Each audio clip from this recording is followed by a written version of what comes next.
suis natif d'une petite ville en Saône-et-Loire, dans laquelle s'est implantée une usine de fabrique d'amiante ciment.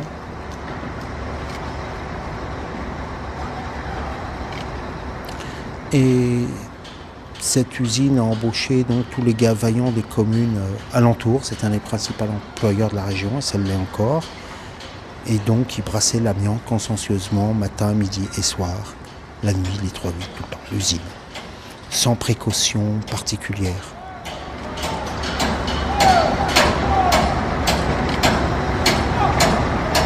Et l'usine, mon père y travaillait, et de temps en temps, j'allais lui emmener le casse-croûte.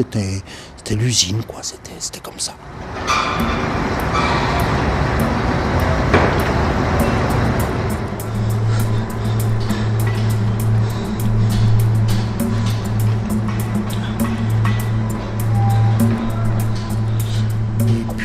Et puis 50 ans après, on s'est aperçu qu'il y avait plein de gens qui étaient malades, qui avaient des soucis, etc.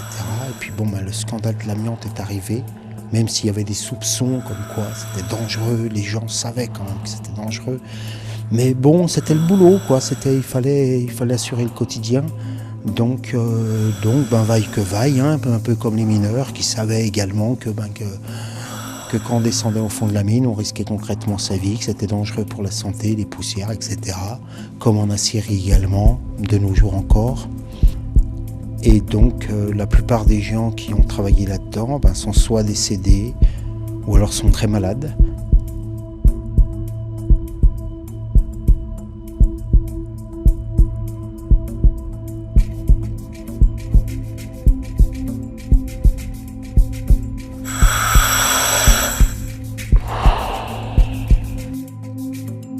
Cette série de pièces, les galériens, ont été faits en mémoire des victimes de l'amiante, mais pas spécifiquement. J'ai élargi le propos aux victimes du monde industriel en général. Je pratique ce qu'on appelle la taille directe. C'est pas des pièces qui sont dessinées avant. La plupart du temps, je prends le bloc de terre, je le pose au sol, je commence à le travailler de façon assez brutale.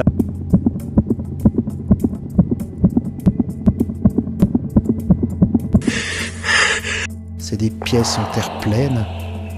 Et je prends un couteau, je taille dedans, je façonne avec les mains, etc. Je farfouille dans le tas de galets, j'essaye de trouver l'association qui est la meilleure.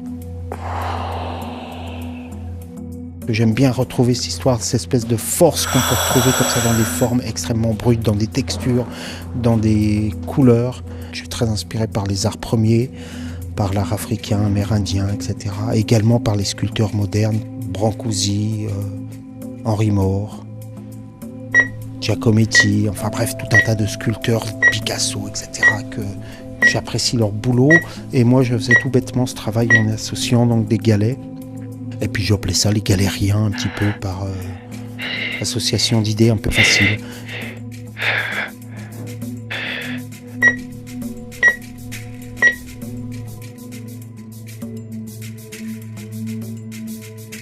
Et dernièrement, il y a 5-6 ans, j'étais en Saône-et-Loire, je rentre dans un petit bistrot. Et donc il y avait les anciens de l'usine qui tapaient la belote, qui jouaient à la belote avec une chopine sur la table. Et puis qui parlaient et qui disaient « Tu te rends compte, franchement, que t'es ben des galériens, si on avait su, tatati et tatata. »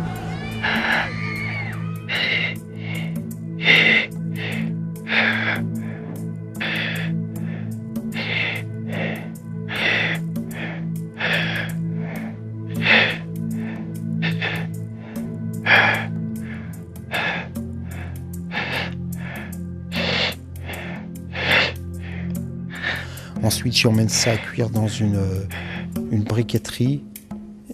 Et donc, c'est mis à cuire au milieu de centaines de pièces qui sont destinées à la fonderie, etc. à plus de 1300 degrés, ce qui les rend presque indestructibles. Pré-cuisson, ces pièces, je les patine avec des encres industrielles, avec des pigments, avec tout un tas de techniques que je me suis inventé. Sur certaines, même je dirais sur la plupart, j'applique à certains endroits de la dorure, des feuilles d'argent, des choses comme ça pour accrocher la lumière et également pour leur donner un côté un peu précieux. Cette cause des victimes de l'amiante, c'est quelque chose qui m'intéresse. Et d'exposer ici, là, donc, dans ce lieu qu'est le palais de justice, ça n'a pas été une mince affaire. Il a fallu convaincre un certain nombre de gens. Et les rapports qu'ont les employés qui ont travaillé avec l'amiante, avec les palais de justice, il est extrêmement concret, dans le sens où ils vont réclamer justice dans les palais de justice, et lorsqu'ils veulent être reconnus victimes, ils sont obligés d'aller avec leur fiche de paye pour prouver que, effectivement, oui, j'ai bien travaillé. Il faut encore qu'ils prouvent qu'ils sont malades à cause de, pour pouvoir avoir une indemnité par rapport à ça, même si bon, ça change pas grand chose. Mais bon, c'est justice.